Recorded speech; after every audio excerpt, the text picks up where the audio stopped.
أعوذ بالله من الشيطان الرجيم بسم الله الرحمن الرحيم وجعلنا، اور ہم نے کر دیا، بینہم، ان کے درمیان، وبین القری، اور ان بستیوں کے درمیان،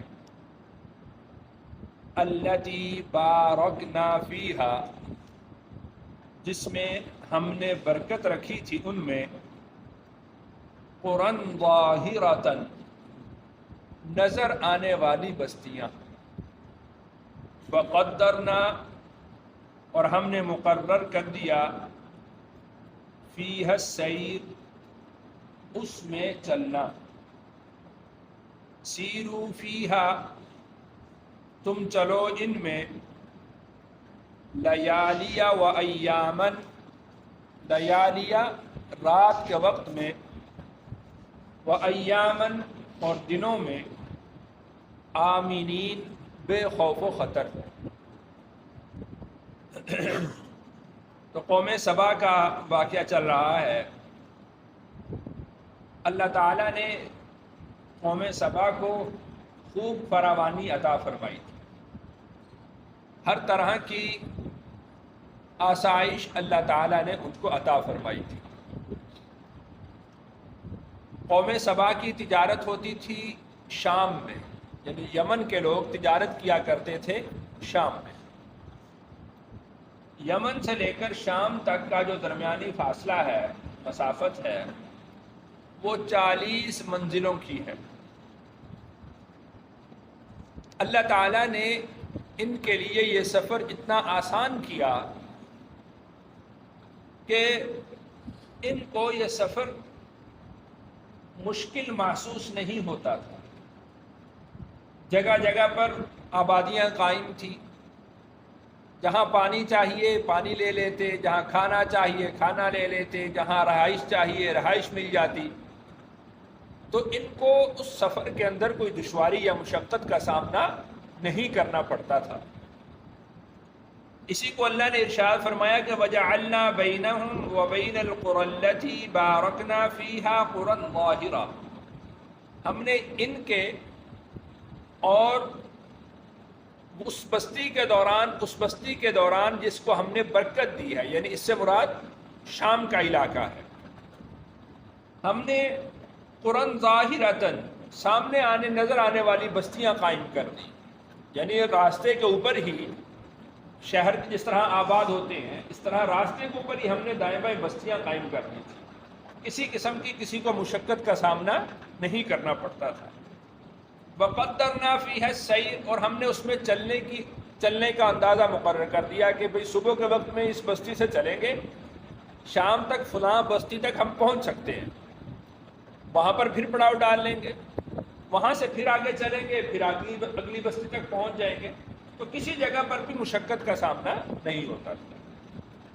اللہ نے ارشاد فرمایا کہ سیرو فیہا لیالیہ و ایامن، تم ان بستیوں میں دن کے وقت میں چلو رات کے وقت میں چلو، آمینین بے خوف و خطر۔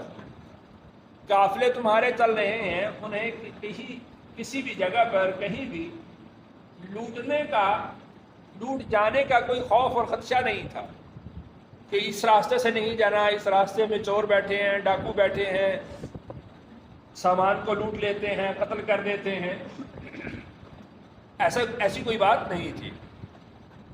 وہی جو راستہ تھا جس کو اللہ تعالیٰ نے اہل یمن کے لیے مقرر کیا تھا، وہی راستہ یعنی یہ اہل مکہ بھی استعمال کیا کرتے تھے، قریش بھی استعمال کرتے تھے۔ قریش کے لیے اللہ تعالیٰ نے استعمال فرمایا لفظ رحلۃ الشتاء والصیف، گرمی میں چلو سردی میں چلو، یعنی دن بڑے ہو جاتے ہیں، راتیں جو ہیں وہ چھوٹی ہو جاتی ہیں، کبھی دن چھوٹے ہو جاتے ہیں راتیں بڑی ہو جاتی ہیں۔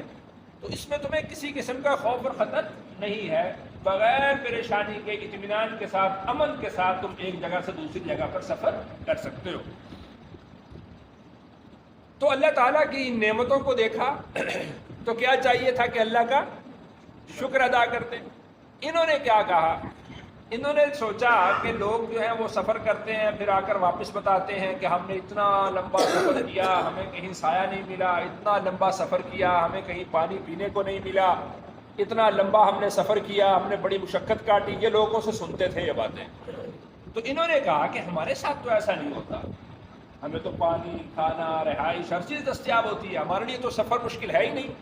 انہوں نے کہا فقال، انہوں نے کہا ربنا، اے ہمارے رب، باعد، دور کر دے، بین اسفارنا، ہمارے سفروں کے درمیان، یعنی جو ہم سفر کرتے ہیں، یہ جو درمیان میں بستیاں آتی ہیں، ہاں یہ ہمیں اچھی نہیں لگتی، ہم بھی وہ مشقت کاٹیں، وہ پیاس کی مشقت، وہ بھوک کی مشقت، وہ لٹ جانے کا خوف، اور وہ راتوں میں کسی جگہ پر خیمے ڈالنا، اور وہ جو مشقت والا سفر ہے ہمیں وہ چاہیے، ہماری یہ جو منزلیں آپ نے قریب قریب کر دی ہیں ان کو دور کر دے ہمارے لیے۔ اللہ ارشاد فرماتے ہیں کہ وَظَلَمُوا أَنفُسَهُمْ، اب یہ بتاؤ ظلم کس نے کیا؟ انہوں نے خود اپنی جان پر ظلم کیا، ہم نے ان کے لیے آسانیاں دی اور یہ اپنے لیے مشکل کو تلاش کر رہے ہیں، ہم نے ان کے لیے آسائشیں دی اور یہ اپنے لیے مشقت کو تلاش کر رہے ہیں، انہوں نے اپنی جانوں پر خود ظلم کیا۔ فَجَعَلْنَاهُمْ أَحَادِيث، پھر ہم نے کر دیا ان کو افسانے۔ اب ان کی باتیں، قصہ اور کہانیاں رہ گئی ہیں کہ ایسی بستی ہوا کرتی تھی، ان کے لیے ایسی مسافت ہوا کرتی تھی، ایسے باغات ہوا کرتے تھے، ایسی نعمتیں تھیں، اب یہ کیا رہ گئے؟ صرف افسانے رہ گئے۔ مُمَزَّقْنَاهُمْ كُلَّ مُمَزَّقْ، ہم نے ان کو پکڑ پکڑ کر بکھیر دیا، ہر ایک کو ہم نے دور دور کر دیا، بکھیر دیا۔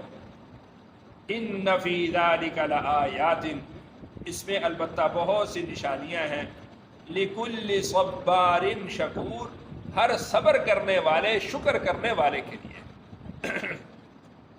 یعنی جس طرح بنی اسرائیل کے لیے من و سلوہ اترتا تھا تو انہوں نے لہسن، پیاز، ساگ، پالک، یہ چیزیں مانگی کہ ہم خود پکائیں گے، خود تیار کریں گے۔ وہ جو من و سلوہ اللہ کی طرف سے اترتا تھا وہ ان کو بھلا معلوم نہیں ہوا، اچھا نہیں لگا۔ تو اسی طریقے سے اللہ تعالیٰ نے ان کے لیے جو نعمتیں مقرر کی تھی، سفر کی آسانی کی، تو انہوں نے اس سفر کی نعمتوں کی شکر گزاری کرنے کی بجائے ان کی ناشکری کی اور اللہ سے مشقت خود مانگی۔ اب یہاں تک پورا واقعہ قوم سبا کا ذہن میں رکھیں، اور آگے اللہ ارشاد فرماتے ہیں کہ وَلَقَدْ صَدَّقَ عَلَيْهِمْ إِبْلِيسُ ظَنَّهُ، وَلَقَدْ صَدَّقَ، البتہ سچ کر دکھایا، علیہم ان پر، ابلیس نے، ظنہ اپنا گمان۔ ابلیس کو جب راندہ درگاہ کیا گیا تھا، رد کر دیا گیا تھا، تو اس نے یہ بات کہی تھی لَأَحْتَنِكَنَّ ذُرِّيَّتَهُ، کہ میں آدم کی اولاد میں سے اپنا حصہ وصول کروں گا، اپنا حصہ لوں گا۔ تو یہ دیکھو قوم سبا کو، وَلَقَدْ صَدَّقَ عَلَيْهِمْ إِبْلِيسُ ظَنَّهُ، قوم سبا نے ابلیس کے گمان کو سچ کر دکھایا، ابلیس نے ان کو بہکایا اور یہ اس کے بہکاوے میں آ گئے، اور جو ابلیس کا حصہ تھا ابن آدم میں سے، تو ان لوگوں نے ابلیس کو اپنا حصہ سپرد کر دیا۔ فَاتَّبَعُوهُ، انہوں نے اس کی پیروی کی، إِلَّا فَرِيقًا مِّنَ الْمُؤْمِنِينَ، مگر ایک گروہ تھا ایمان والوں کا، یعنی ایمان والے۔ اللہ تعالیٰ نے 14ویں پارے میں اس بات کو ارشاد بھی فرمایا ہے کہ تیرا زور میرے ایمان والے بندوں پر، إِلَّا عِبَادَكَ مِنْهُمُ الْمُخْلَصِينَ، شیطان نے خود بھی یہ بات کہی کہ جو تیرے مخلص بندے ہوں گے ان میں سے حصہ وصول نہیں کر سکوں گا، ان کے اوپر میرا زور نہیں چلے گا۔ تو اللہ نے ارشاد فرمایا إِلَّا فَرِيقًا مِّنَ الْمُؤْمِنِينَ، مگر ایمان والوں کا ایک گروہ جو تھا اس نے ابلیس کی پیروی نہیں کی، انہوں نے اپنا حصہ ابلیس کے کھاتے میں نہیں ڈالا۔ وَمَا كَانَ لَهُ، وَمَا كَانَ، اور نہیں تھا، لَهُ شیطان کے لیے، علیہم ان پر، من سلطان کوئی زور، شیطان کا ان پر کوئی زور نہیں تھا کہ شیطان کوئی لاٹھی لے کر ان کے پیچھے پڑا ہو کہ بھی تم میرے حصے میں آ جاؤ، شیطان نے کسی کا بازو پکڑا ہو، کسی کو بیڑیاں ڈالی ہوں۔ وما کان لہ علیہم من سلطان، شیطان کا ان پر کوئی زور نہیں تھا. الا لنعلم، مگر یہ کہ ہم دیکھ لیں، من یؤمن بالآخرہ، کون ایمان لاتا ہے آخرت پر، ممن ہوا منہا فی شک، ان میں سے جو ان میں سے شک میں پڑے ہوئے ہیں. یعنی دو گروہ ہم بنانا چاہتے تھے، دیکھنا چاہتے تھے. ابلیس کو ہم نے یہ اختیار دیا تھا کہ وہ لوگوں کے دلوں کے اندر یہ وسوسہ ضرور ڈال سکتا ہے. اس کو کوئی ہم نے طاقت اور قوت نہیں دی تھی کہ وہ اس کو پکڑ کر لے جائے، اچک کر لے جائے، اٹھا کر لے جائے، ایسا نہیں تھا. تو صرف وسوسے کی قوت اور طاقت دی تھی، اور یہ وسوسے اور قوت کی طاقت بھی اس وجہ سے دی کہ لنعلم من یؤمن بالآخرہ، تاکہ ہم امتحان کر لیں کہ کون ہے وہ جو آخرت پر ایمان رکھتا ہے. اگر ہم اس کو وسوسے کی طاقت بھی نہ دیتے تو پھر اتنا بھی امتحان نہ ہو سکتا. تو لہذا دو گروہ بن گئے. ایک گروہ ان میں سے وہ تھا جو مومنین کا تھا، اور ایک گروہ وہ تھا جو شک میں پڑ گیا کہ پتہ نہیں آخرت ہے یا نہیں ہے، پتہ نہیں مرنا ہے یا نہیں ہے، پتہ نہیں دوبارہ اٹھنا ہے یا نہیں ہے، پتہ نہیں ان اعمال کا حساب ہوگا یا نہیں ہوگا، پتہ نہیں سچا کون ہے، پتہ نہیں جھوٹا کون ہے. ممن ہوا منہا فی شک، یہ وہ لوگ ہیں جو شک میں پڑے رہتے ہیں، کہتے ہیں پتہ نہیں جی سچا کون تھے، جھوٹا کون، سانتے کوئی پتہ نہیں، یہ شک میں پڑے ہوئے لوگ. وَرَبُّكَ، اور تیرا رب، عَلَى كُلِّ شَيْءٍ، ہر چیز پر، حفیظ، نگران ہے. تیرا رب ہر چیز پر نگران ہے، ایک ایک چیز کو احاطہ کیے ہوئے ہے، ایک ایک عمل لکھا جا رہا ہے، بھلائی کون کر رہا ہے اور برائی کون کر رہا ہے، ایمان پر ثابت قدم کون ہے اور ایمان کے اندر شک میں مبتلا کون ہو رہا ہے. وَرَبُّكَ عَلَى